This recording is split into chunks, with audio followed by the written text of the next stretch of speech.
ou de bom, porque ele é bem grande, eu não vou dizer quem é. Mas eu falei para esse senhor, você pode até pensar que alguém lhe trouxe você aqui, mas foi Deus que lhe trouxe aqui. E hoje o Fernando chegou e confirmou a mesma palavra, quer dizer, eu não... O Fernando veio de outra missão, não tem como dizer. Aí ele conversou com o Fernando e eles combinaram, vão dizer, e no outro dia, que às vezes a pessoa pensa assim também. Mas não é isso que acontece. O Espírito Santo, assim como o Fernando explicou aqui da questão do santo, que o Espírito Santo habita nele, habita na gente, e tem essa interligação, estou certo, Fernando, dessa interligação? A gente também, graças a Deus, tem isso. Muitas vezes a mãezona diz uma coisa, às vezes acontece muito, eu vou partilhar a palavra e ela fala a pregação todo dia, você vê como eu falo, vou dizer assim, ela diz tudo, e você bate palma e acabou. Parece ser assim às vezes. E na semana que ela me coloca para vir para cá, normalmente ela não... Hoje ela deu um tema. O tema dessa pregação é: quem tem que mudar sou eu. Só abrindo um parênteses aqui bem. Deus, ele sempre será Deus. E ele sempre fará o bem. E o demônio sempre será e sempre fará o... Pronto. O demônio vai mudar? Aí, não, vou começar a fazer o bem agora. Deus vai mudar? Não, vou começar a fazer o mal agora. Então quem é que tem que mudar nessa história? O demônio vai mudar, Deus vai mudar. Eu. Se coloque diante da situação e diga: rapaz, se está indo mais para o lado de cá do demônio é porque eu estou indo para lá, então eu tenho que mudar de direção. Conversão. Mudança de direção. Essa palavra pecado, se eu não me engano, pode ser que eu esteja errado, mas surgiu no tempo lá quando o arqueiro ia atirar, que ele errava o alvo, ele disse assim: você pecou. Ou seja, pecar é errar o alvo. E Paulo vai dizer que o alvo é quem? O alvo é Cristo. Então toda vez que nós erramos a Cristo, nós não nos direcionamos a Cristo, estamos pecando, estamos errando. Entendeu? Conseguiu ir todo mundo? Vamos lá. Livro de Tobias, capítulo 4, versículo 3b. Honrarás tua mãe todos os dias de tua vida, porque te deves lembrar de quantos perigos ela passou por tua causa, quando te trazia em seu seio. Quando ela morrer, tu a enterrarás junto de mim. Quanto a ti, conserva-te sempre o teu coração, o pensamento de Deus. Guarda-te de consentir jamais no pecado e de negligenciar os preceitos do Senhor nosso Deus. Da esmola dos teus bens e não te desvie de nenhum pobre, pois assim fazendo Deus tampouco se desviará de ti. Sê misericordioso segundo as tuas posses. Se tiveres muito, dá em abundância. Se tiveres pouco, dá desse pouco de bom coração. Assim acumularás uma recompensa para o dia da necessidade, porque a esmola livra do pecado e da morte, e preserva a alma de cair nas trevas. A esmola será para todos os que praticam um motivo de grande confiança diante do Deus Altíssimo. Guarda-te, meu filho, de toda a fornicação, fora de tua mulher. Não te autorizes jamais o comércio criminoso. Nunca permitas que o orgulho domine o teu espírito ou as tuas palavras, porque ele é a origem de todo o mal. A todo o que fizer para ti um trabalho, paga o seu salário na mesma hora, que o pagamento do teu operário não fique um instante em teu poder. Guarda-te de jamais fazer a outro o que não queiras que façam a ti.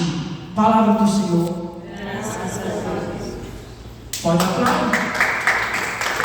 Gente, se você pegar aqui o que Tobit fez, Tobit, quando ele já estava acreditando que ia morrer, ele chamou o filho dele, Tobias, e falou esse monte de coisa aqui: olha, meu filho, você vai ter que honrar sua mãe, porque naquele tempo, quando o homem morria, o marido, o filho mais velho, no caso que só tinha esse, então era filho único, ele passava a ser o homem da casa. E Tobias aqui ainda era um garotão. Tobias era aquele cara que estava começando a entender esse mundo louco de hoje em dia. Se aquele rapaz que está terminando o ensino médio, por aí, que vai ter várias tentações. Então o pai dele chegou e disse: olha, Tobias, vem cá, meu filho, eu estou perto de morrer aqui. Quando eu morrer, no versículo 2 ele vai dizer: quando eu morrer você vai arranjar uma sepultura para mim, e você vai honrar a sua mãe até o fim da vida dela, e quando ela morrer vai enterrar do meu lado. Olha como Tobias gostava da mulher, não é até que a morte separe, eles queriam separar nem depois da morte, ó.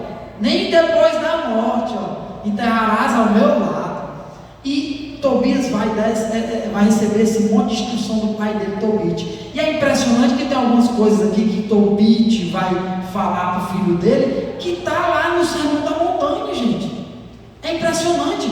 Quando ele fala aqui nesse verso, versículo 6, ele vai dizer aqui o que? Ó, quanto a ti, conserva sempre em teu coração o pensamento de Deus. O que é isso daqui, gente?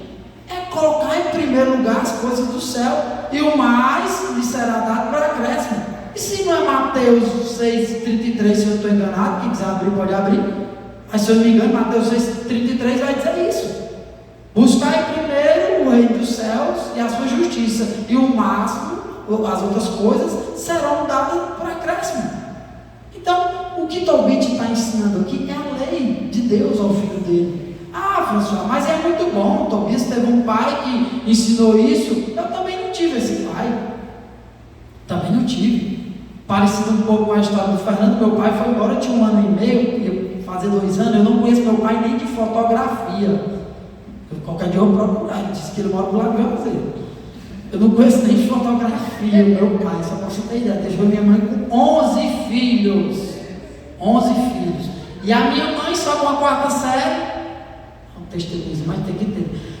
Só com a 4ª série, mal sabia ler, sabia só escrever o nome dela, pouco e mal. E então, foi o que a minha mãe fez. Uma coisa que a minha mãe entendeu, que o Padre Léo fala muito bem nas pregações dele: na roça, cada filho a mais é uma ajuda a mais.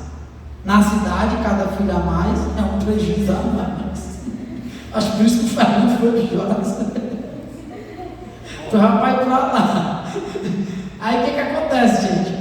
A minha mãe tinha 11 filhos, 3 adultos já, 4 intermediários, e o restante, eu era o mais novo, na época eu era o mais novo. Isso a minha mãe grávida, quando ele foi embora.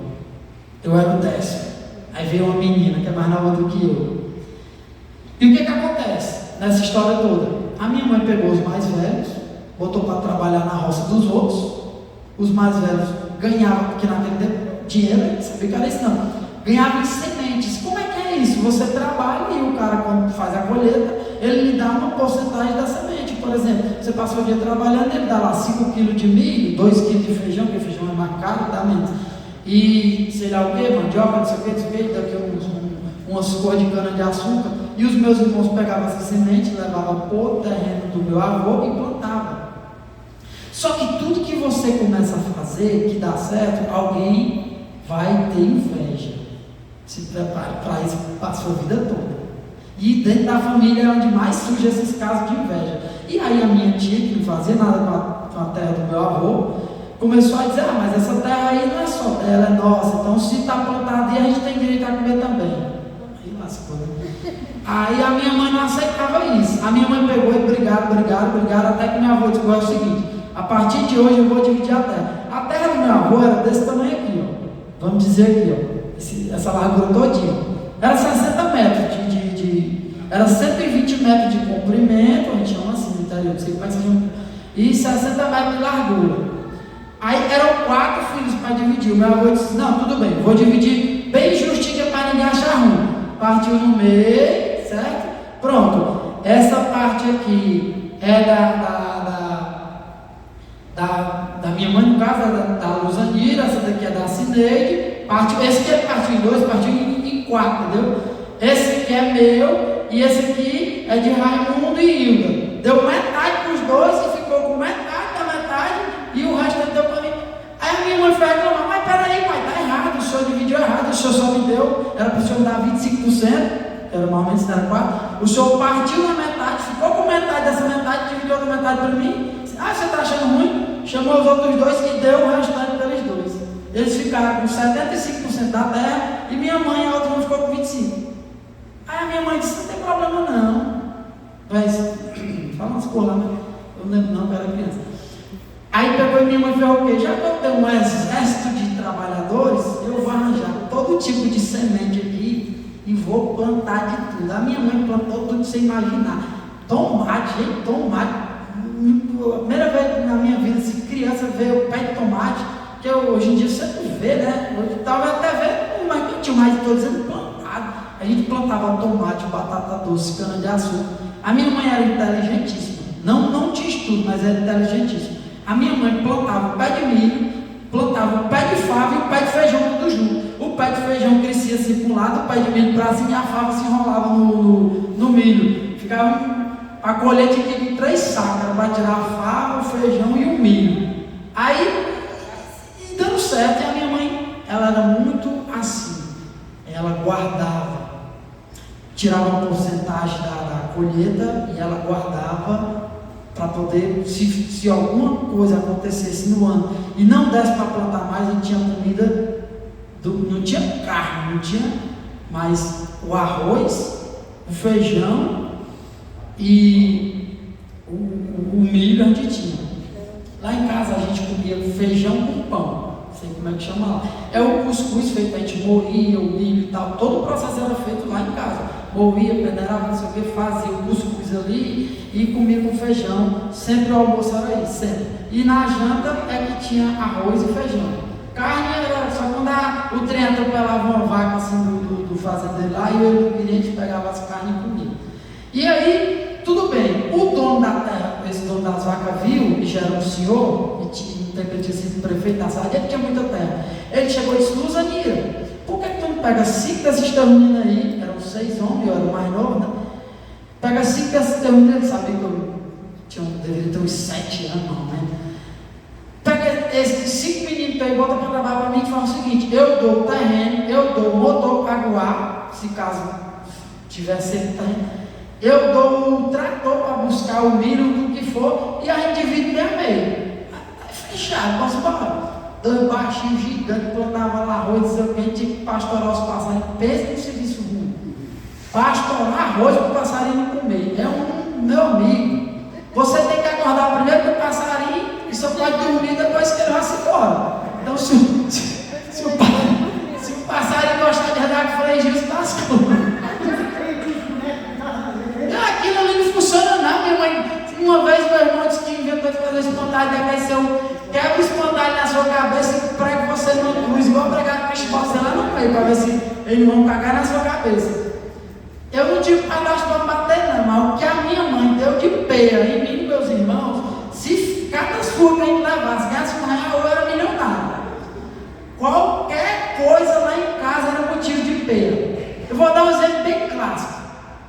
Digamos que passasse um carro, o carro passou lá e fez barulho demais, a gente disse: que motorista filho do... Pronto, apanhou. Qualquer coisa a gente apanhava. E a gente lá em casa, a gente tinha uma coisa que era muito impressionante. O que estava apanhando, os outros que não estavam apanhando, contava quantas chibatadas os outros levou e depois ficava comprando: o senhor levou tantos, eu levei tantos. E isso era uma diversão para a gente, porque a gente só era trabalho. Eu não sei o que é, como criança, eu não sei o que é brinquedo, não sei o que é isso, não, gente. Pelo amor de Deus, era trabalhando mesmo. Aos 7 anos, 8 anos, eu sabia plantar cana de açúcar, batata doce, milho, fava. O que você imagina aí? Atravessava o rio, aí tinha o meu irmão tinha que fazer, a ovelha do homem lá teve 3 carneiros pequenos, aí a ovelha só tem 2 peitos e ficou enjeitada. O meu irmão levava uma madeira de leite e dava para essa, que a gente tirava o leite das cabras lá de casa, e aí dava para essa ovelha, e essa ovelha foi crescendo. O dono viu, aí disse: rapaz, essa ovelha está sendo criada pelo teu filho, Zinir, leva para ele. Rapaz, pense numa ovelha abençoada. A ovelha era muito peluda, mas ela entrava dentro dos carrapichos. Então os carrapichos, a mãe dizia: vamos buscar a ovelha. Eu morri de medo dessa ovelha. A ovelha feliz. A ovelha vinha lá de dentro dos carrapichos correndo, passava assim nas costelas da gente, e o sangue descia. A ovelha desgraçada. Pense numa ovelha infeliz, não obedecia a ninguém. A ovelha entrou dentro de casa. O meu irmão levou uma surra tão grande, foi a maior surra que eu já vi na minha vida. Não, foi a segunda, teve outra maior, da minha irmã. A ovelha subiu, derrubou, era fogão de a lenha. A ovelha derrubou o cuscuz, a cuscuzeira de cima do fogão e comeu o cuscuz todinho. Quando chegou na hora do almoço, o meu irmão foi buscar o cuscuz lá no fogão, meu amigo. A minha mãe tinha lá 3 chicotes, um era para os mais novos, para os médios e para os mais velhos. O primeiro tinha era um chicote de pneu que ela mandou fazer, era uma tira de pneu, o segundo era 2 tiras, o terceiro era 3 tiras. Só que quando ela estava com raiva, isso que é inédito, né? A Jéssica sabe dessa história. Quando ela estava com raiva, ela pegava o grupo que estivesse mais perto. Então, às vezes ela pegava o chicote de 3 lá para bater nesse pequeno pneu, aí era peia. A mãe era tão ruim assim, eu digo assim, ruim, raivosa, que ela dizia assim, chegava para mim e dizia, olha François, esse negócio de François foi o seguinte, a minha mãe ia botar o nome de François no registro. Só que quando eu nasci, o médico disse, você quis passar de 2 anos é muito. Magro, nada, eu devo estar nascendo com 1 quilo, eu acho. Minha mãe conta que quando eu era mais novinho, a necessidade era pior ainda, e já era bom quando tinha essa ovelha, essas coisas. Ela disse que uma vizinha dava açúcar e outra cidreira para fazer chá para mim. Eu era alimentado com chá e pão de milho, só isso. Mais nada, para não morrer de fome mesmo. Uma vez eu peguei a vasilha do sal e comi o sal quase todo. Aí que eu não sabia o que era sal, né? Que era açúcar lá em Carmal tinha. Eu achei que eu comi, pensando, eu tinha 1 ano e 8 meses por aí, eu acho. Foi lá quando meu pai foi embora.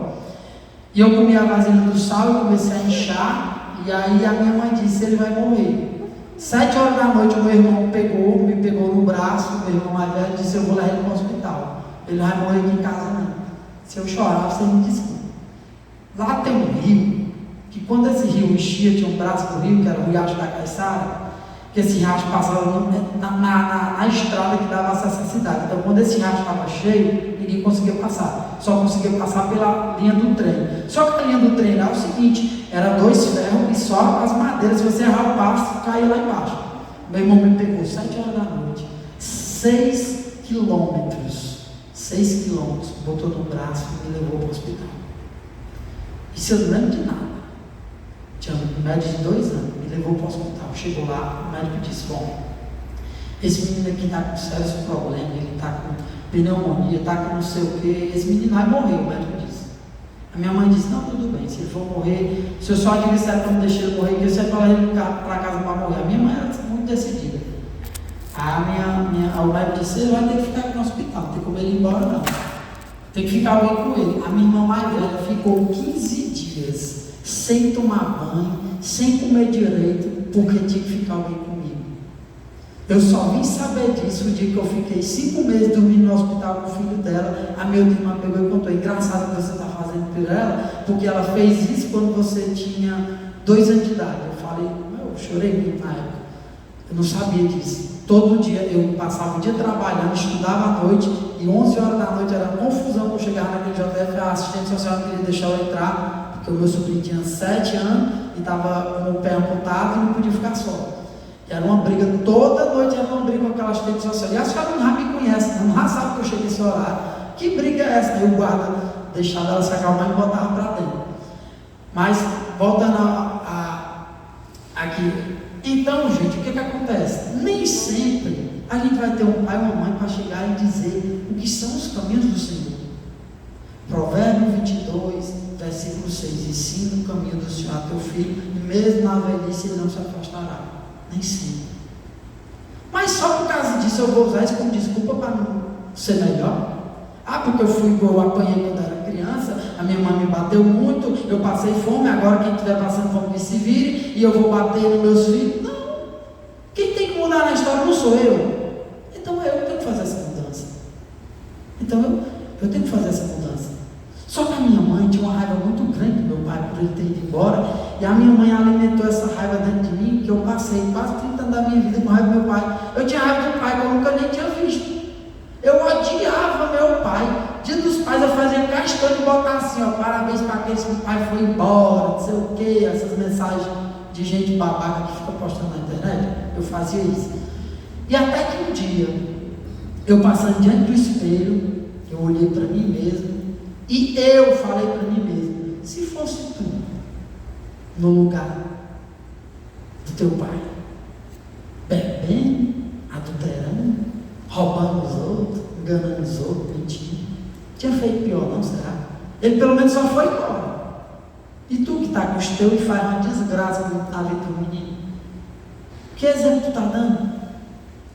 Aí pronto, nesse dia eu caí por mim, resolvi perdoar meu pai, resolvi me perdoar, e aí a graça de Deus começou a agir na minha vida.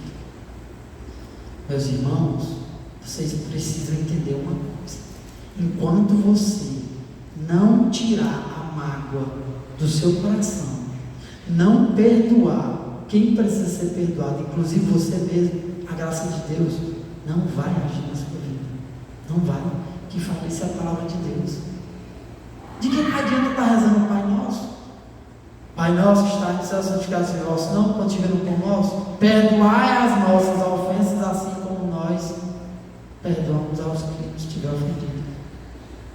Se nós não perdoar nosso irmão, nosso filho, o nosso esposo, nossa esposa, nossos pais, tampouco Deus nos perdoará. É Jesus que vai ter esse dever. Não são palavras minhas. Então esse ensinamento que Tobit está dando para o filho dele aqui é muito importante. Você vai ver lá em Mateus 6,33, como eu já falei, né? E você vai ver no Evangelho de hoje. O Evangelho de hoje, lá em Marcos, mais ou menos, quem quiser abrir, 7:21 ao 23. Marcos 7:21 ao 23.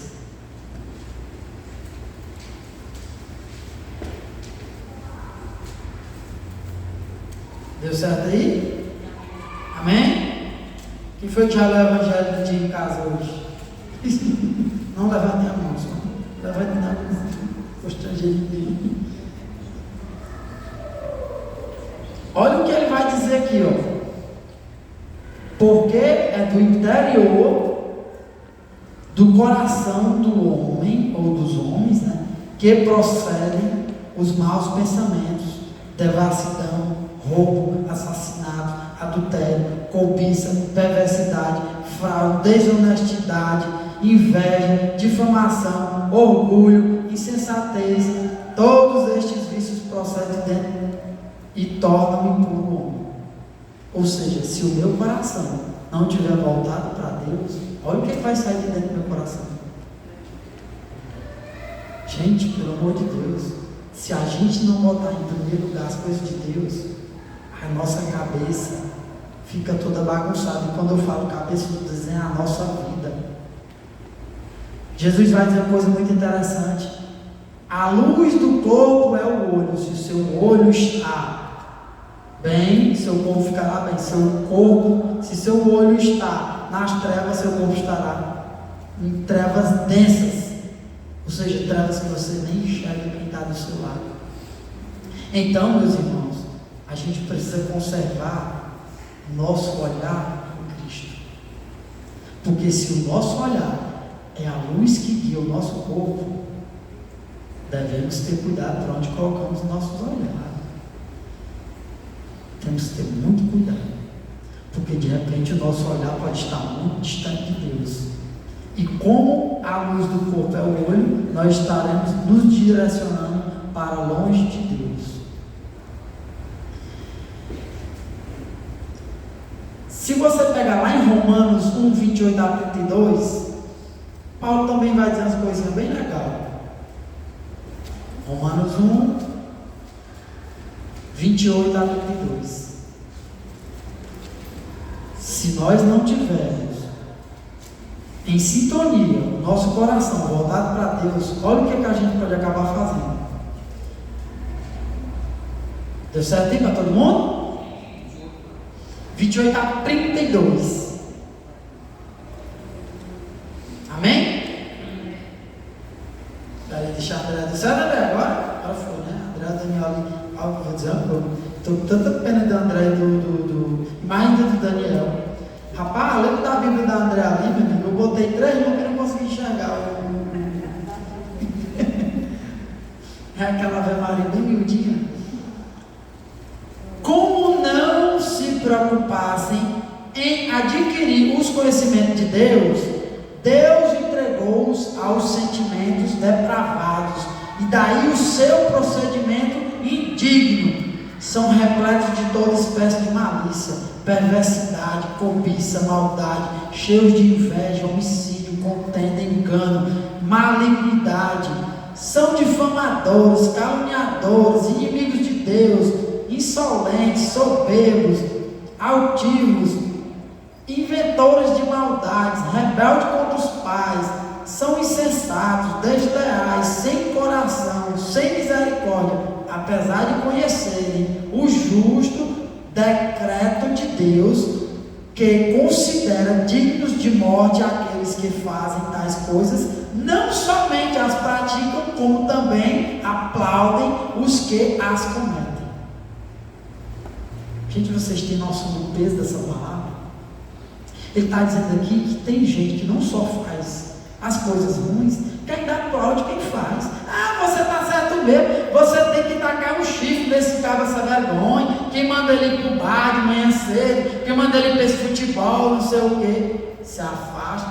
Quando a amiga, pode ser sua irmã, me perdoe da palavra, pode ser sua mãe que fala essa palavra para você, se metendo no seu casamento, você tem que usar as palavras de Jesus usou com Pedro. Lá em Mateus 16, 19, se eu não me engano. Afasta-te de mim, Satanás, pois tu pensa como os homens.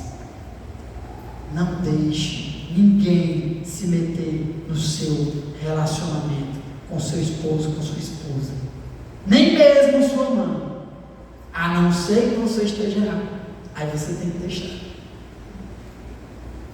É impressionante o que o Fernando falou aqui. O orgulho. O orgulho é o único pecado capaz de potencializar os outros e destruir virtudes. Interessante, a gente não nasce com orgulho. É um pecado que a gente adquire. Uma criança não tem orgulho. Chega na criança de 3 anos, você pode dar um tapa na criança, depois você chama ela com o brinquedo, ela vem. Ah, aquele você vai bater, não vou não. A criança age no seu instinto. A criança, quando ela está de 2 aos 7 anos, ela está num processo de formação cognitiva. Por isso que as ideologias têm pressa de ir lá para o ensino infantil. Por que eles não botam a ideologia lá no ensino médio? Aliás, ela já está completamente formada. A criança de 2 aos 7 anos, o que ela aprende? Cuidado com o que vocês falam e cuidado com o que vocês deixam os seus filhos assistir. Quem já tem neto, cuidado com os seus netos. Tenha cuidado. O que a criança adquire dos 2 aos 7 anos, ela leva para o resto da vida. Ou seja, tem muitas crianças aí com trauma que nem sabem porque tem aquele trauma, mas tem. E uma hora ou outra ele vai vir à tona. E quando esse trauma vir à tona, meu filho, vai ter que curar. Porque um trauma não curado pode levar uma família toda à desgraça. Pode ter certeza disso. Então coloca na sua mente, se você não colocou ainda, eu preciso mudar. Quem tem que mudar sou eu. Ah, mas você diz isso, professor, porque você é casado com a Jéssica, que o Fernando falou, né? Você é casado com a Jéssica cuida bem dos meninos. Se você fosse casado com a minha mulher, tem gente que faz essas comparações ridículas. Gente, para de fazer isso. Não faça isso não. Tem gente que compara os filhos. Ah, se meu filho fosse assim, não sei o quê. Você está vendo ali 10 minutos da vida do filho de alguém, está querendo que seu filho. E o resto do dia? Já pensou? Já pensou? Gente, é preciso a gente ter cuidado. Muito cuidado com o que nossos filhos assistem. Existe um negócio chamado YouTube Kids. Tenham cuidado, porque não tem nada de kids ali, viu? Não tem nada de kids naquele YouTube Kids. E eu, agora, por ver e comparar, eu lhe garanto que as propagandas do YouTube Kids que aparecem são piores do que o YouTube normal. Tenha certeza disso. Se tiver na dúvida, quando chegar em casa, você baixa esse tal de YouTube Kids e vai tentar assistir. Graças a Deus, está perto de fazer um ano que eu e a Jéssica tiramos o celular das crianças. Eu não sei o que é com uma criança de 5 anos, fazer com o celular. Eu tenho celular de 5 anos.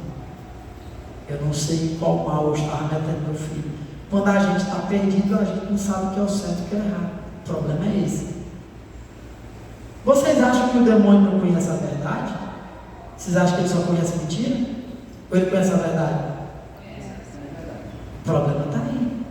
Porque o demônio, ele para lhe atrair, ele não vai usar uma mentira. Já pensou se eu chegasse, o demônio chegasse assim, e falasse, deixa a tua mulher aí que eu vou te dar uma mulher que é totalmente religiosa, não sei o que, não sei o que, não sei o que. Aí o cara, vou rezar rosário com ela, não sei o que, ela vai deixar a mulher. Só que o demônio, ele joga uma verdade e joga uma mentira. Joga uma verdade e joga uma mentira. E ele vai plantando joio e trigo. Joio e trigo. E quando você olha para o joio, olha para o trigo, olha para o joio, olha para o trigo, e você, e onde é que está o joio agora? Você não sabe mais se está na direita ou se está na esquerda. E aí na dúvida, como são igual, você pega o joio, pensa que é o trigo e leva para casa. Quando você bate, a diferença do joio para o trigo é que um dá semente e o outro não dá. É só isso. A baixa é igual, tudo é o chão de baixa, não sei como é que se chama. A baixa é igual, tudo é igual um grão de arroz, só que quando você abre só a palha, o outro é igual quando o arroz e o passarinho come. O passarinho é tão infeliz, gente, nessa questão do arroz, que eu estou lembrando, que o infeliz, ele vem comer e o pior é que a gente apanha duas vezes. A gente apanha quando a mãe vê o passarinho lá e apanha, e quando o arroz nasce, porque onde o passarinho comeu não nasce. Você não pastorou direito, olha aqui, ó, lá, e às vezes a mãe ficava carregando o pé de arroz e batia no pé de arroz. Dá uma coceira da desgraça. Eu pensei que eu era poeta, mas... E aí o que acontece?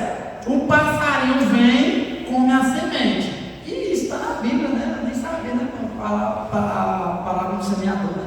O passarinho come a semente e não deixa nascer. E quando nasce, ele vem de novo, conferir se está mesmo bom e vai comer de novo. E aí é outra hora que ele tem que pastorar, na hora da colheita. Se deixar o passarinho comer também na colheita, vai apanhar do mesmo jeito. Então, gente, o que é esse cuidado que a mãe tinha com a gente? Esse cuidado bem bacana. Cuidado com a arroz, né? Tá, gente? Mas você gosta de passarinho? Não.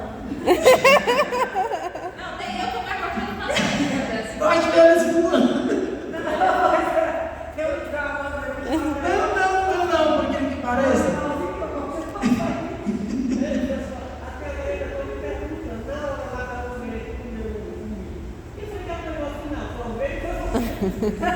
Talvez com meu milho? Não, Dudu, foi meu irmão, que o meu irmão era responsável lá em casa era assim.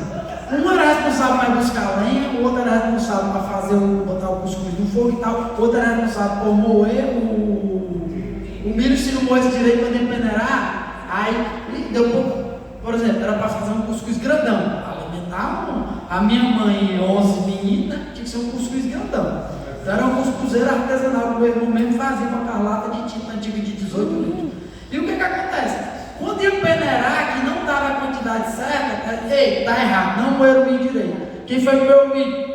Pedro que moeu, tinha que moer de novo e peneirar de novo até dar o tanto.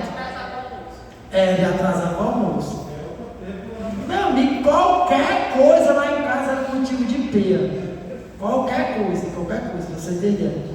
E a minha irmã estudava na cidade, quando ela completou seus 15 anos, 16, eu deveria ter uns 7, 8 ainda, eu acho que eu tinha 8. E a minha irmã ia sozinha, uma menina de 14, 15 anos, ia sozinha, 6 quilômetros de estrada de terra para estudar. Só que para voltar, a bichinha tinha medo de escuro, e eu também morri de medo de escuro. E aí o que acontece? A aula dela terminava às 5 horas da tarde, dava mais ou menos 1h30, quando chegava lá em casa já estava escuro, ela vinha andando. Eu ia toda tarde, 3h30 da tarde eu ia, esperar ela em frente ao colégio, quando ela sair do colégio eu voltar com ela andando. Não, eu morri de medo do escuro, rezando. Aprendi a rezar de cedo, graças a Deus, aí vinha rezando o texto, porque a gente tinha medo, tinha uma tal de uma mangueira das ovelhas, que essa mangueira das ovelhas ficava embaixo. Só que de noite o pastor lá das ovelhas levava as ovelhas, né? Cedo da noite, porque dizia que de noite aparecia um bode dos olhos de fogo nessa mangueira, viu, amigo? Rapaz, Fernando, é cada história que bota na cabeça da gente. Quando a gente chegava assim a um meio quilômetro da mangueira, a gente começava a falar, Deus, cheio de graça, Senhor. E eu pegava na mão dela e errava a estrada às vezes. E quando vinha um carro que abria o olho para poder ver, meu Deus do céu. Gente, essa mangueira era tão tenebrosa do jeito que a mangueira, quando a lua estava clara, né? Quando chega a lua clara, que dava para ver a estrada direitinho, você via as coisas.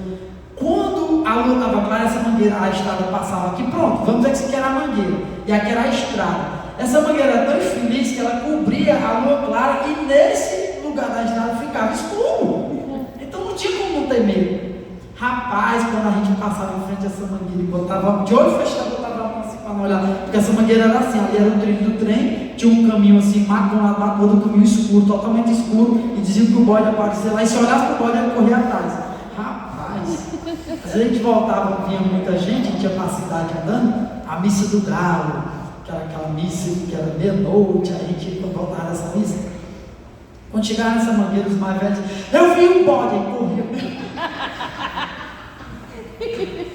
Meu irmão, pai que era mais novo, isso era fora de série. Gente, os mais velhos ficavam gritando lá na frente, ele está aí atrás de ti, vai te pegar, vai te pegar. Rapaz, eu morri de medo dessa mangueira. Morri de medo. Hoje eu passo lá, quando eu vou lá, eu olho, mangueira infeliz. Por que não derrubaram essa mangueira?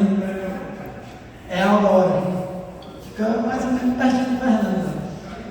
E aí, gente, esse cuidado que a mãe tinha com a gente era o seguinte, mas a mãe fazia uma coisa que eu acho hoje espetacular. A mãe nunca deixou a gente sair sem cueca de casa. Sem o quê? Cueca. Porque naquele tempo, não sei se foi antigo, mas as crianças de 7, 8 anos andavam só no calção, não andavam de cueca não. A mãe nunca deixou. Isso me salvou muitas vezes, porque tinha uma brincadeira muito besta na escola. O cara estava para receber a merenda, o cara vinha por trás e descia o calção. Aí, ou você saltava a merenda e perdia a merenda para pegar o calção.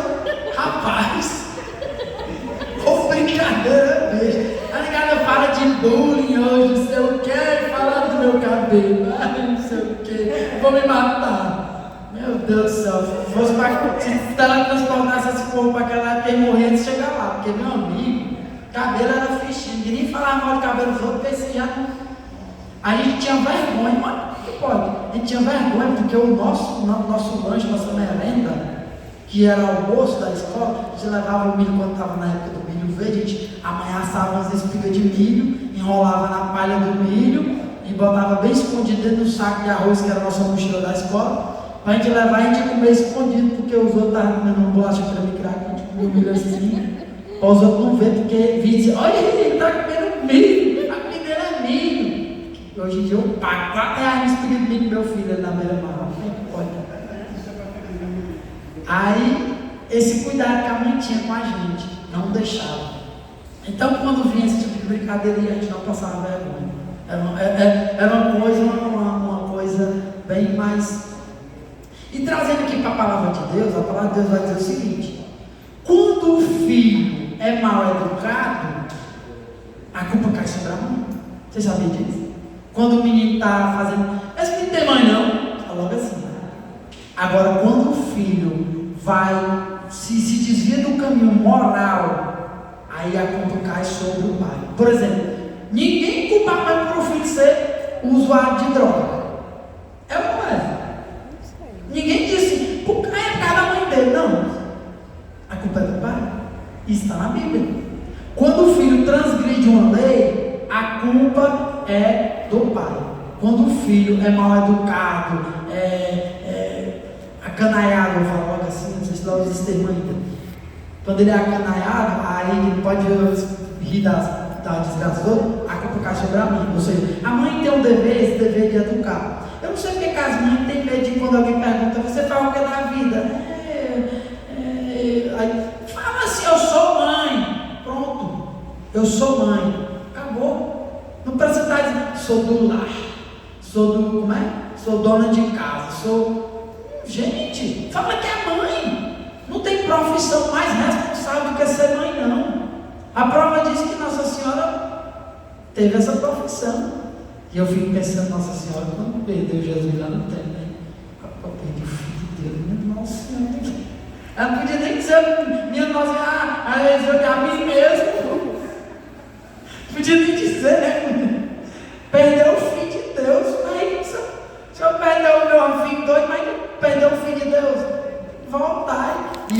interessante uma coisa. Maria chegou e disse: a culpa é sua, José. Você fica com esses seus bancos, vendendo esses seus bancos aí, que você faz, e não presta atenção no menino. E nem José disse: a culpa é sua, que enquanto eu estava vendendo os bancos, era para você estar olhando o menino. Não, os dois voltaram, acharam o menino, não bateram, na Bíblia não diz.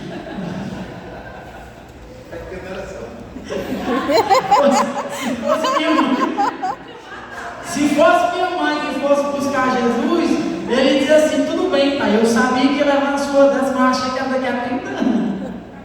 Não era agora, não.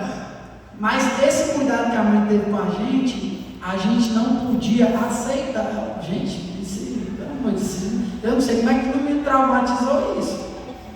Se eu chegasse na casa do pai do Fernando, e o pai do Fernando botasse aquela galinha caipira, a galinha capital, né, que chama, que vem no sangue, que não sei o que, aquela coisa gostosa, com aquele macarrão, não sei o que, e o pai do Fernando botasse um prato na mesa, o prato já está botado na mesa. Entra aí, François, para tu comer com o Fernando, e se eu dissesse na hora. Minha mãe só olhava assim. Ela nem dizia nada. Se eu comesse aquela comida, eu ia passar uma semana apanhando. Eu não podia aceitar as coisas dos outros, a não ser que ela deixasse. E a minha mãe não gostava de andar na casa de ninguém. A minha mãe parecia um bicho do mato. Se a gente estivesse na casa de alguém mais de 5 minutos, ela: cadê fulano? Tá lá, pois diga a ele que vai correndo, que é para não dar tempo de eu chegar lá junto, que eu estou indo atrás com o chicote. De onde eu encontrar no caminho para casa, ele apanha. Então era bom você pegar no terreiro de casa, porque quando era longe a casa, ferrou. Rapaz, lá em casa, é sério, você não tem noção que é didática. Mas digo uma coisa para vocês: quantas crianças, infelizmente, da minha época, eram reclamonas, brigavam na escola. A minha mãe dizia uma coisa: se brigar na escola e bater, vai apanhar. Se brigar na escola e bater, vai apanhar 3 vezes. Não sabia se era melhor bater ou apanhar, era uma coisa estranha. Não podia brigar dentro de casa, os irmãos, podia estar como fosse. Não podia. Uma vez o meu irmão me deu um empurrão, aí lá tinha um negócio no pé da porta, um ferro que cortou minha costela aqui. E aí eu disse: se tu chorar, a mãe vai bater em nós dois. Aí eu tive que engolir o choro assim, as lágrimas quase descendo. A minha mãe disse: o que foi que aconteceu? A mãe tipo censou, ela estava lá no quarto, a casa só tinha 2 quartos. Era um quarto para nós tudinho, um quarto para a mãe, e uma sala e a cozinha, que não era cozinha, né? Era um fogão de barro com uma janela. E a mãe: o que foi que aconteceu? Aí: não, nada, não, fui passar ali. Você foi passar ou lhe empurraram? Adivinhou, foi tudo agora. Aí o meu irmão disse: não, foi sem querer que eu empurrei. Ele disse: foi sem querer, eu vou dar uma surra agora. Peia no carro, desceu no chicote. Aí quando foi depois, veio olhar e disse: rapaz, não acredito não, um corte desse tamanho vai apanhar de novo. E você, por que não me chamou? Agora é a sua vez. Eu apanhei, primeiro puxei, não disse nada, não fiz nada. Aí a mãe fazia uma coisa interessante, quando a gente brigava entre os irmãos. Os dois, sempre lá em casa teve isso. Apanhava, lá tinha umas imagens dos santos lá, né? A gente se ajoelhava e tinha que rezar. Quando era uma infração leve, era um Pai Nosso e uma Ave Maria. Quando era uma infração média, um Pai Nosso, 3 Ave Marias. Quando era uma infração grave, era um mistério todo do texto. Não, aí por dia, às vezes, 4 vezes lá, meu amigo. O pessoal hoje em dia reclama porque vai no Santíssimo, fica 10 minutos. A gente tinha 3, 4 vezes por dia para esse cantar na frente aí, era na sala, assim, quando chegava uma visita, a mãe dizia: só um instante que eu vou ensinar aqui meus filhos que devem fazer isso. Peia, rezando, e a visita lá esperando que nada estivesse acontecendo. Gente, é sério. Mas se viu.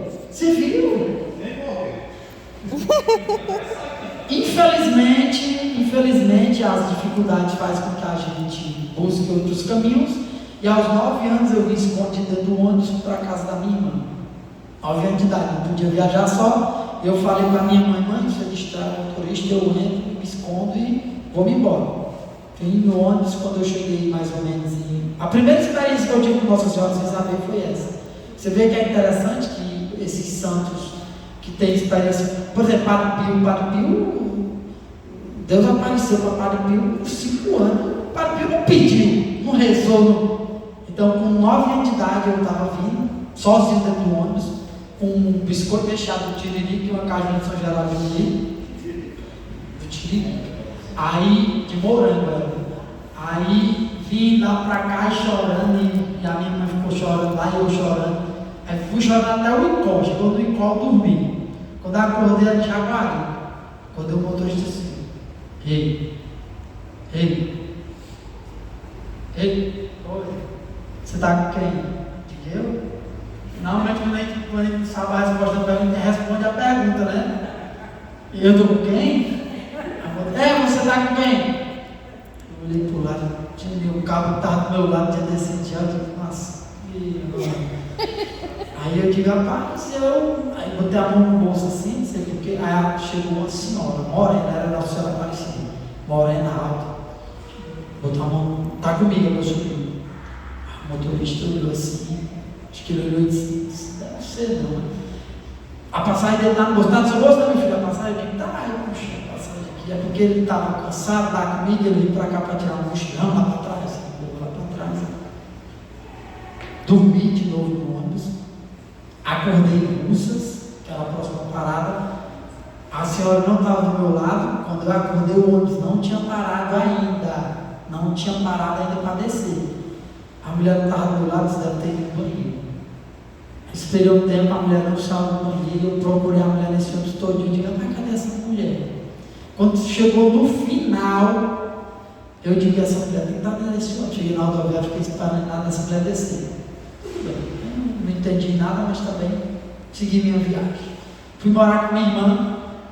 A minha irmã fazia que nem a mãe do Fred fazia, como não me danar, que ela conhecia a peça, né? Trancado, deixava trancado dentro de casa. Eu destelhava a casa e ia brincar lá fora. Quando dava um perto do horário da minha volta, eu voltava, telhava de novo e entrava dentro de casa. E a minha irmã, e aí, como é que foi o dia? Foi bom. Aí fui pegando a confiança, ela começou a deixar a chave comigo. Tinha dia que ela chegava, tinha saído, a porta trancada, acordado de todo de trabalho, esperava 2 horas sentada, porque o Severo estava brincando. Comecei a trabalhar, 11 anos de idade. Eu trabalhava na Aurorense Parafuso, ainda existe hoje essa loja lá na José Baixo. Lá na Aurorense Parafuso, a moça disse, eu preciso de alguém para contar essas porcas que chegam de milha de pau, você tinha que contar eu era bom de contar de 100 em 100. Só que tinha os baldes de graxa lá abertos, eu queria um nojo tão grande de graxa que se a bicicleta caísse a corrente, eu deixava ela lá e não pegava na corrente para botar na bicicleta. Eu almoçava de lá dos baldes de graxa, não sabia se estava comendo a graxa ou era a comida. A comida era dada lá também. Mas pensa que trauma que eu tinha de graxa e óleo, eu não suportava graxa e óleo, por causa disso. Com 11 anos eu trabalhei lá, uns 2 anos mais ou menos, mas pagavam bem e eu queria trabalhar, comecei a estudar de noite, era para mim estudar de tarde e trabalhar de manhã, só que como eu vi o seguinte, o outro rapaz lá trabalhava de dia, ganhava o dobro, eu disse, e se eu conseguir uma vaga no colégio à noite, você me deixou trabalhar com ele? Rapaz, deixa, ela doida para alguém para trabalhar, eu doido para trabalhar, vai dar certo. Fui na minha irmã, eu quero estudar de noite, minha irmã, mas você não pode estudar de noite. Mas se eu falar com a diretora, não pode, a diretora não vai deixar. Fui na diretora, porque a minha irmã está tão preocupada comigo estudando de manhã. É um negócio muito esquisito, ela tem que acordar cedo. Se eu estudasse no horário dela, de noite, era melhor para ela. A diretora, tá tudo bem, eu vou falar com ela. Aí eu disse, a diretora deixou. A diretora disse, não, você podia vir falar comigo dessa maneira. A minha irmã olhou assim, não desceu, a minha irmã falou. Comecei a estudar de noite. Passava o dia trabalhando de 7 da manhã, às 5:30 da tarde, saí em casa, tomava banho, 6 horas para ir no colégio. Chamei fevereiro, até setembro, chegou em setembro, não aguentei. Eu me danei com a escola, a minha irmã pegou e disse, não dá para você ficar aqui. Vou mandar lá para outra escola que a minha outra irmã estuda. Era, deixa eu me situar aqui, peraí. Pronto, era ali, de frente ao colégio militar, tem uma escola ali, Padre Paulinho. Eu pegava o Siqueira Mucuripe, lá do Bom Sucesso, e vinha nesse ônibus lotado, e quando voltava era lotado do mesmo jeito. Dormi em pé, com 11 para 12 anos de idade. O que foi que aconteceu? Não aguentei, disse, não dá para mim, eu não consigo mais, eu estou estressado, eu estou brigando com todo mundo lá na escola, eu vou sair da escola. A minha mãe disse: se você sair, você está por sua conta e risco. 12 anos de idade, saí da escola, fiquei só trabalhando. Veja bem como é as coisas. Tenham cuidado para você não fazer essas besteiras. Deixei a escola, fui só trabalhar. Eu era o menino mais rico da rua. Eu ganhava, na época, acho que o salário era R$150, eu ganhava R$230. Eu ganhava um salário e meio. Eu comprava uma bicicleta, eu cheguei para comprar uma bicicleta, ali no Nato Ciclo, eu disse: eu quero, quanto é essa bicicleta aqui? O cara, R$200. Nem olhou para mim, cara, eu disse: eu vou querer essa. Aí o cara disse: tu vai querer agora ou tu vai esperar eu dar as costas para tu levar? Eu digo: não, eu quero meu dinheiro. Eu puxei o dinheiro, cabe em mim, que dinheiro é esse? É meu, trabalho e tal, eu quero essa bicicleta aqui. Comprei a bicicleta cromada e tal, a bicicleta mais bonita do bairro era a minha. Só que até então estava dando certo, né? Essas coisas. Porém, chegou uma época que eu precisava ter, eu precisei sair desse trabalho para ir para outro com 16 anos e só tinha quarta série. Comecei a quinta e não terminei. A minha irmã foi buscar minha transferência. A minha irmã chegou lá e disse: olha os desistentes, tá não. Olha os reprovados, tá não. A mulher disse: eu vou olhar nos aprovados para ver se esse infeliz está aqui. Eu estava desaprovado. Como as minhas notas eram muito boas, com 3 bimestres, chama, acho que era. Com 3 bimestres, eu já estava aprovado. A minha menor nota era 8,5 em português, que era a pior matéria que eu gostava. Eu sempre fui, graças a Deus, assim, de pegar as coisas, não vou dizer que eu sou inteligente, mas de pegar as coisas muito rápido. Só que precisamos ter cuidado nisso, porque se você não tiver um direcionamento, se você não mudar, meu irmão, se você não mudar para Deus, você vai mudar para o demônio. Preste atenção no que eu estou dizendo agora. Se você não usar a sua inteligência para Deus, você vai usar para o mal. Foi o que aconteceu comigo quando eu entrei no quartel. Eu acredito que o sonho, talvez, de muitos pais aqui, seja ver o filho no quartel. Tenha cuidado. Foi lá que eu aprendi a ser um verdadeiro mau caráter, dentro da instituição militar federal. Infelizmente. Eu entrei no quartel, fiz o concurso. Fui fazer o concurso com um colega meu, porque ele queria tanto passar, que a mãe dele queria, só que o menino não queria fazer porque não confiava que passaria. A mãe dele me chamou para estudar com ele, eu fui estudando, ela me inscreveu também. Eu passei, o menino não passou. Aí eu digo: eu não vou não. Eu ia subir com força, meu amigo tá, vai, ela me incentivou, eu fui. Passei o primeiro ano aqui, fui transferido para o Rio de Janeiro. No quartel eu aprendi tudo. Na teoria, tudo, porque eu não fazia. Como se faz para usar droga, para vender droga, para enganar os outros, para trair a mulher, para dar desculpa por trair. Tudo isso daí eu via lá. Tudo, exemplos práticos na minha cara. Quando eu saí do quartel, eu só fui botar em prática. Saí no final de 2009, né, amor? Né? Quando eu saí do quartel, meus irmãos, eu era a pior pessoa que você. Às vezes eu fico assim: como é que Deus me quis? Se Ele me quis, Ele quer qualquer um, gente. De verdade. Gente, você não tem noção. Você não tem noção do que era uma pessoa infeliz. Era eu. Tudo de ruim que você imaginar. Agora eu fico pensando como é que essa mulher aturou. Foi quantos anos? Foi 9? Foi 9 anos. Só que tem um detalhe importante aí. Quando eu tinha 14 anos, voltar aqui nos meus 14 anos, eu fui numa comunidade chamada Comunidade Magnífica. E lá fizeram o seminário de vida no Espírito Santo. Porque às vezes o Espírito Santo batiza, mas eu acho que eu vou deixar esse aqui dormindo um pouquinho. Então, eu acho que esse foi esse que fiquei dormindo e acabei. E o que acontece? Eu rezava, era engraçado, todo mundo tinha namorado, menos eu, era feito só, ainda sou, né, mas melhorei muito.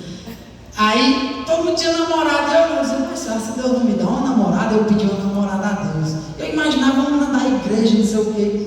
Fui transferido de escola, conheci a Jéssica, comecei a, eu digo: mas é essa daqui mesmo, será? Levei a Jéssica lá na comunidade.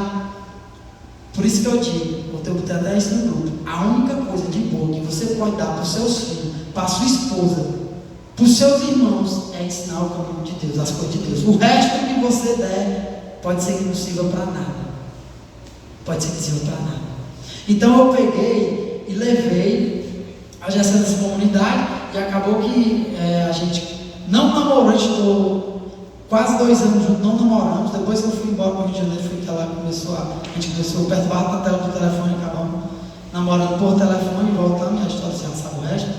Mas em 2009 que eu saí do quartel, e na minha mente era assim, eu vou sair porque eu não aguento ficar longe da Jéssica, não sei o que. Mentira, eu saí do quartel, eu virei uma desgraça, eu era viciado, eu vou confessar uma coisa, eu era viciado em sexo, gente, pelo amor de Deus. Mas não é viciado em sexo, de eu quero pegar essa mulher, eu quero ficar com ela o dia todo, não, era várias mulheres. Então eu saía, eu saía para pegar a mulher onde tivesse, mulher, infelizmente, isso é uma parte, eu preciso contar isso daqui para vocês, infelizmente, não é uma coisa que eu tenho orgulho, mas porque de repente alguém pode estar vivendo esse sentimento e não está entendendo que isso é uma coisa do maligno. Então eu não cheguei a usar droga, graças a Deus, mas cheguei a vender, infelizmente, porque eu acho que é pior.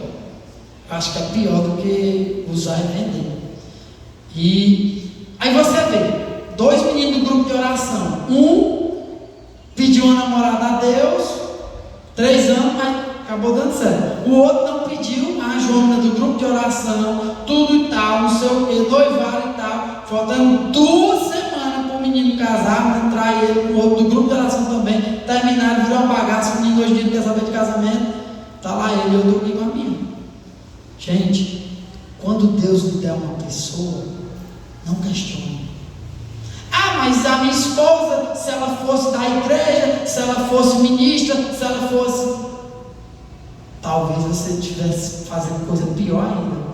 Sabe por que Deus às vezes não dá uma pessoa de Deus para mim, para você, quando a gente pede? Ele vai estragar a pessoa dele. Pensa bem se ele bota uma menina para mim naquela época de um grupo de oração, tinha acabado na vida daquela menina, gente. Eu não sei como é que a Jéssica botou 9 anos de mau caráter no meu. E nem casado na igreja vai dizer assim, não, eu vou ficar para ter filho, ter um sacramento. Não era casado na igreja. Então ela poderia muito bem dizer, para mim já chega. E a Jéssica sempre pediu para voltar. Meu Deus, traz ele de volta. Não sei como era a oração dela, mas era assim, traga ele de volta. Toda vez que eu saí de casa, traga ele de volta. E toda vez que eu me afastava da Jéssica, eu sofri um acidente grave.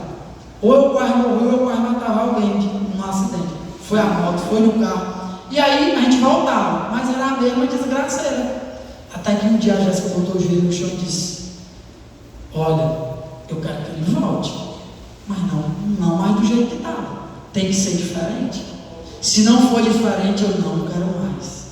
E aí Deus pegou o François e disse, olha, agora você vai ter que mudar umas coisas aí. E foi transformando, foi modificando coisas. Amigos de 10 anos que andavam comigo, que fui deixando de lado. Coisas que eu fazia, e nisso fui entendendo o que Deus queria para mim. Porque quando a gente não entende o que Deus quer da gente, a gente mais atrapalha do que ajuda. Pode ter certeza disso. E aí começou essa vida, e a gente começou a buscar esse Deus tão maravilhoso, a procura de mudança. A gente usava contraceptivos, infelizmente. A gente, quando ficou sabendo que aquilo era pecado, a gente tirou. E a gente foi indo. Essa semana que passou aconteceu algo interessante. O meu filho de 6 anos pediu, papai, eu quero que você me acorde 5 horas da manhã. Para quê, meu filho? Porque eu quero ir para a missa com você. A gente vai para a missa diária. Uma criança de 6 anos. Quantos pais pedem isso há anos para os filhos ir para a missa no domingo? O filho de 6 anos chegar e pedir para acordar às 5 horas porque quer ir para a missa. O menino começa a tirar o texto do caminho da escola para casa. Todo dia. Gente, esses presentes que Deus dá para a gente, eu não pedi isso daí. Não pedi. Nenhum momento eu fui me ajoelhar e dizer, Senhor, que meu filho vá para a missa todo dia comigo. Não. Mas Deus cuida. Porque Deus sabe o que a gente precisa. Deus sabe a necessidade que a gente tem. Só que é preciso que a gente seja humilde. Porque enquanto a gente deixar o orgulho imperar na nossa vida, nós não conseguimos fazer nada de bom, nem para nós mesmos. Deixa eu ver se eu estou perdendo. Então, volta aqui para a pregação. Desculpa aí, gente. Eu fui pior que o Fernando aqui pior que eu disse, Fernando, distanciar da história de vida. Pelo amor de Deus. Então, o evangelho de hoje, as 2 leituras, vai falar sobre orgulho, gente. Não adianta, a Bíblia quase toda fala sobre orgulho. Gente, a gente está lendo a história de Jacó. Que coisa mais linda. Jacó era rico, era dono não sei de quê, e vai lá estar com o irmão dele. Jacó poderia muito bem contratar uns cabos e dar uma surra no irmão dele. ajoelha não sei quantas vezes, mandou não sei quantos carneiros, e se ajoelhavam, e ele vai e diz: eu te tratei como um homem trata a Deus. Olha a humildade que Jacó teve. Sempre que Deus já tinha dito: de ti eu farei uma grande nação, eu estou contigo, não tenha medo. Poderia muito bem dizer: Deus está comigo agora, eu estou nem aí, eu sou missionário, eu estou nem aí, pode puxar o que quiser para mim, eu não tenho medo de nada. Não é assim, gente, não é. Deus não trabalha com gente de parafuso solto, não. Ele primeiro aperta os parafusos para depois. Então, a nossa força não depende de nada, não faz nada de bom para nós. Muito pelo contrário, a nossa força só pode mais atrapalhar do que ajudar. Então você talvez hoje diga assim: mas eu não tive essa criação, eu não tive, meu pai não me ensinou a ir à missa, não me ensinou os caminhos de Deus. Pois ensine com os seus, mude. Mas meu pai bebia, batia na minha mãe, é por isso que eu sou assim, não sei o quê. Qual é a resposta que eu posso dar a isso? É não fazer isso, gente. Jesus vai dizer no versículo 16 de Tobias aí, ele vai dizer o quê? Faça aos outros o que quer que faça para você. E quem foi que disse isso lá em Mateus 7:22? Jesus. Sermão da montanha. Sermão da montanha vai dizer isso, que quando quiser que façam alguma coisa a você, faça você primeiro a ela. Então dentro de casa: mas a minha esposa não faz isso, aí todo dia que eu chego aquela pia está cheia de louça. Sabe como é que resolve aquela pia cheia de louça? Nunca mais ela vai ficar? Lava. É muito simples, gente. Agora é preciso descer da árvore. Eu já trabalho, eu já boto a comida para dentro de casa, então os meninos e a mulher que se virem, porque eu vou ver o meu futebol e tomar minha cerveja. Meu Deus do céu, você está se perdendo e está ajudando seu filho a se perder. Quando você está assistindo futebol e no domingo não vai para a missa, seu filho vai entender que o futebol é mais importante do que a missa. Quando você está bebendo a cerveja, quando seu filho estiver bebendo lá com os coleguinhas, você chegar e dizer assim: meu filho, não faça isso. Não faça o que, cara, essa vergonha? Tu fez a vida toda lá em casa e agora quer dizer para não fazer? Se é coisa ruim, por que tu fazia? Criança aprende mais com fazer do que com falar. Então, essa mudança, se você está hoje assim: meu casamento está tudo triste, se a minha esposa ou se o meu esposo fizer só mais isso aqui, eu acabo com tudo e vou me embora. É você que tem que mudar, não é ela. O defeito não está nela, não está nele, está em você. Está em você. Porque de que adianta você vir para um retiro desse? Às vezes isso acontece muito. Não façam isso com seus maridos. A mulher tem muita essa mania. Leva o marido para um retiro desse, passa 15 dias pedindo para ele, quando ele chega com o nome, chega lá, aí vê o pregador e diz: reza.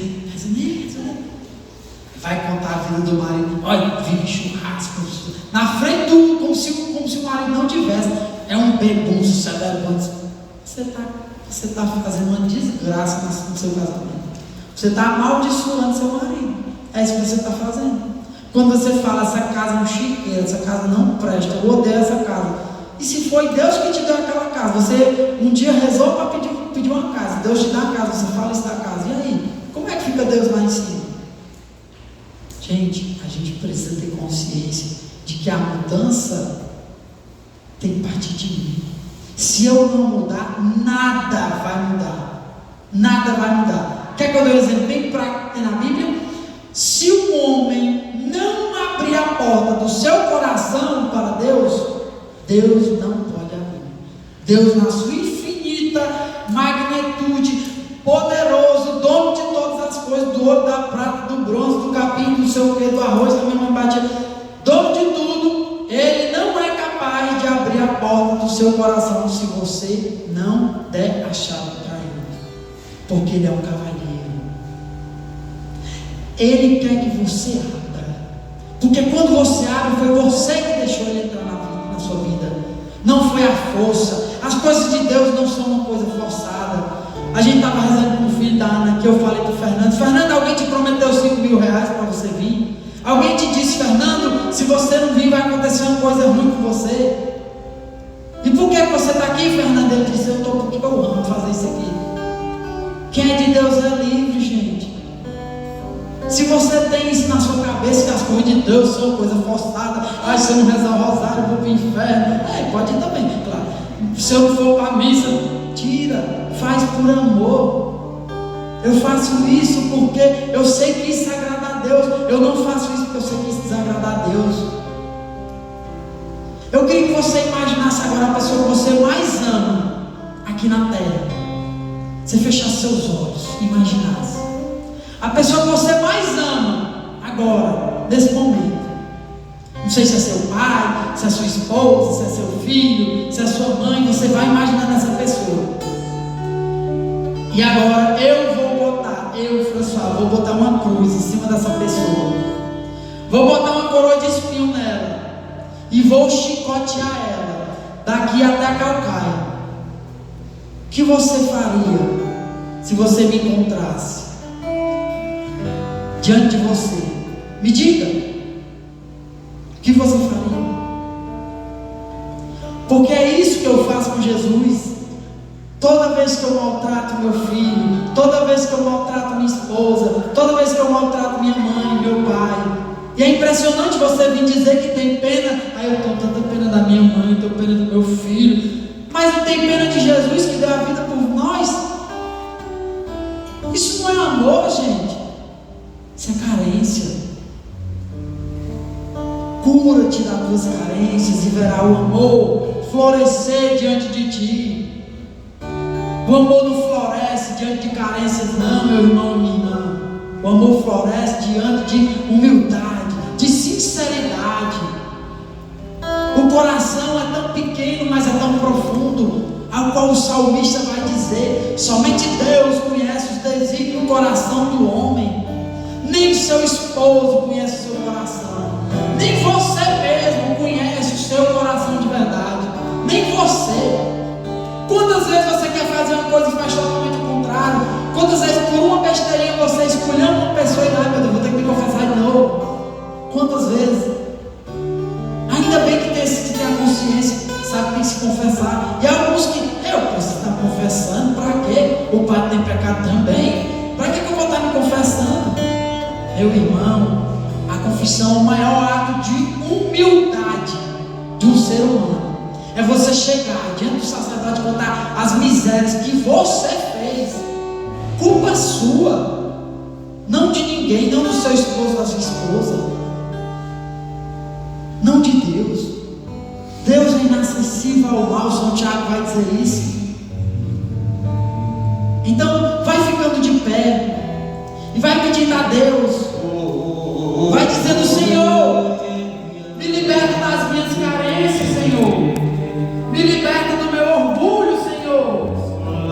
Dai-me humildade no meu coração, de querer ser melhor a cada dia, competindo contra mim mesmo, não contra meu esposo, não contra minha esposa.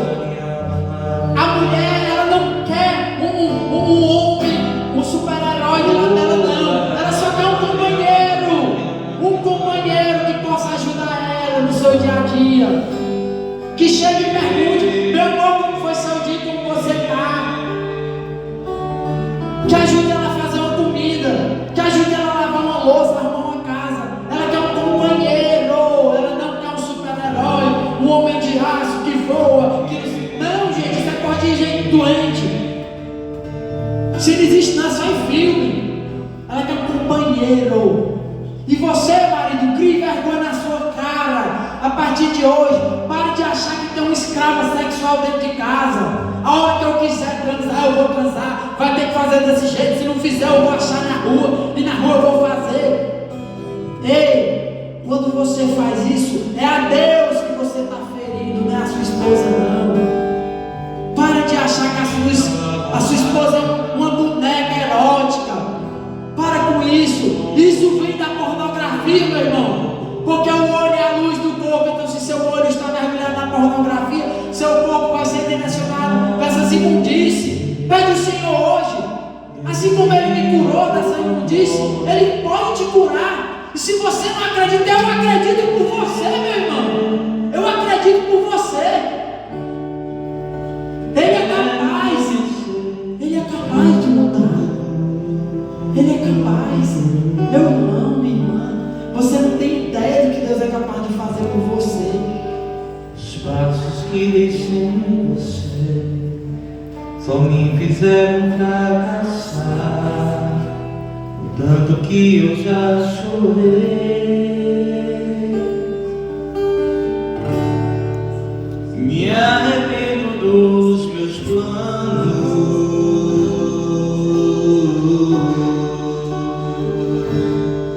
Sem ti nada posso fazer. Onde eu posso ir se o céu que eu procuro só virá por tua voz?